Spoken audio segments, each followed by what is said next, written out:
Good morning. We start our walk in the woods today. It's sunny out. It's a little bit of breeze, but it's chilly. It's chilly at the same time. So, another adventure as we get out. I see that one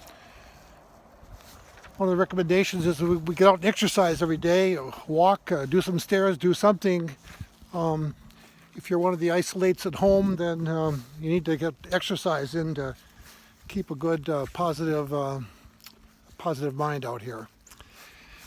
So this morning, I'd like to talk about, I'd like to share some of my poems with you in the event of trying to think about, how you might come to think more deeply at this time, process your own feelings.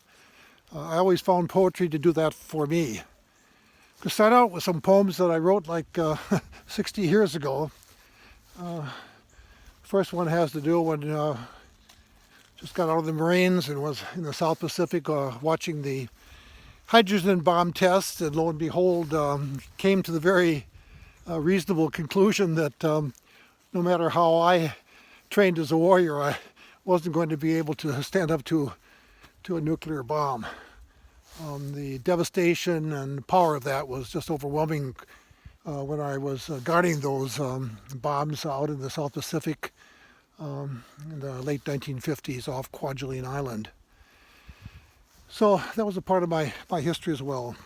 So what we're going to read from is this book called Arrested, no, that's my police one, called Restoration Point, and it collects some poems from early days, then ratcheting forward about 20 years to meeting Sabina and falling deeply and keeping deeply in love with her these past 40 years. We'll also talk about the death of my son, Sabina's cancer diagnosis, which we continue to struggle with today, and then some final poems from the homestead were written, walking these very same trails that I'm walking here this morning. So we'll go up your ways and settle down and have a place where I can read some of these poems to you, and you might find them interesting and might trigger some things in your life as well. So, what a beautiful morning. I've got my trusty dog Moki with me again. She's a good companion on these trails. I think, here's a little log over here. I think we'll settle down on this, big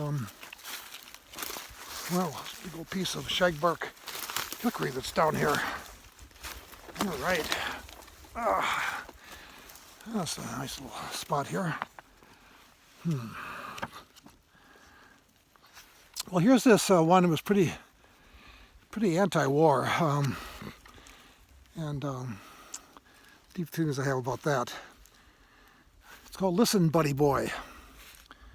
Listen, buddy boy, the day has come when you'd better forget having a virgin for a wife and a life expectancy of 65 and a good job with a BA degree.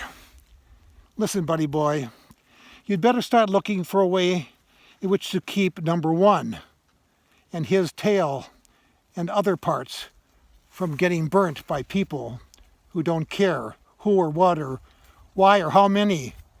And one another thing, buddy boy, before you pick up that gun and talk about liberty, free enterprise, and the Monroe Doctrine, and winning a 2-foot cross for your fanaticism, stop and think of just who gets it in the end. And, buddy boy, you can take that both ways. So that was the Buddy Boy poem here.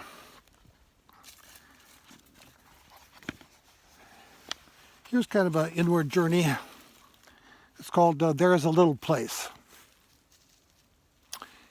There's a little place where I often go to sit, relax, and think a while about my life and loves and hopes.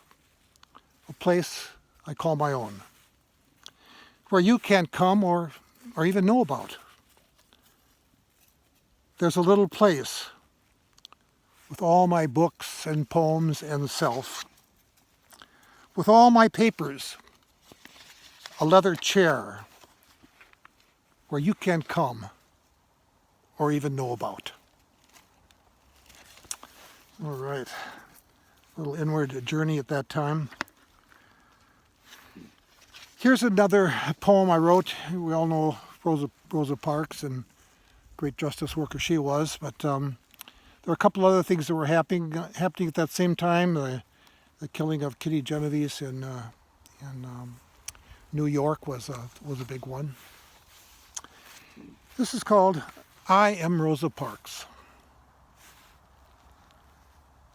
I am Rosa Parks. I am Kitty Genovese. I am Virginia Woolf. I am Ellen James. Is my lust to kill them as great as theirs was? Is this my way of dealing with the beast within? Or can this be the feminine part of me, my androgyny, screaming hoarse and gasping sentences until no word is understandable but one: justice. All right, well, kind of fun to share those poems. They're pretty intimate. I haven't done too much of that. I did do a poetry reading a while back, but when you let your poems out, you're really peeling off the layers. So let us all take a deep breath today, and think about walking. Think about meditating, praying, thinking positive thoughts as we walk along. When we send out these prayers and thoughts, depending what your theological orientation is, people say, well, I really can't pray. And I say, well, you don't have to pray. Just send out some good thoughts, because they're greatly appreciated. And there's a lot of people today that we should give gratitude for and give thanks for those who have to go to work, who are keeping us alive.